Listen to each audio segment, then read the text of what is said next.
Ilang motorsiklo at iba pang sasakyan ang inimpound sa Oton, Iloilo. Ginagamit daw ang mga ito sa drug racing na naaktuhan pa mismo ng otoridad. Nakatutok si Zen Kilantang ng GMA Regional TV 1 Western Visayas.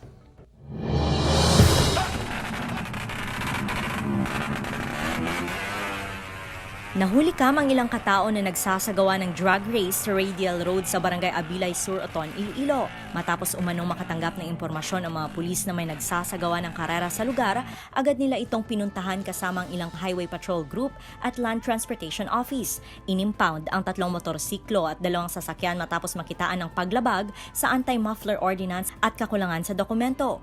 Pero ayon sa pulisya, nahirapan daw sila na mapatunayan ang mga sangkot sa insidente dahil wala silang nakumpiska na bet money. May ka-drug race man din, pag may pustanay. Pero hindi kami ka-prove kung di ng pustanay, kaya ang pustanay nila na through online na sila gaset. Online tapos wala gid sa area ang kwartang involved, bali mga motor na lang na audience. Dahil dito, walang inaresto sa insidente. Matagal na umanong inirereklamo ng mga residente sa lugar ang ingay ng tambutso ng mga motorsiklo at sasakyan na nagda-drug race. Damo ang mga salakyan niya kung nagkatratambay, madlasa din ang mga bata kung man. Hindi kado sa mga bata eh. Provisyo kinadiya, ubran nila ya samon niya mo.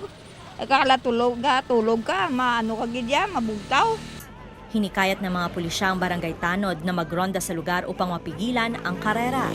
Ako si Zen Kilantang para sa GMA Regional TV.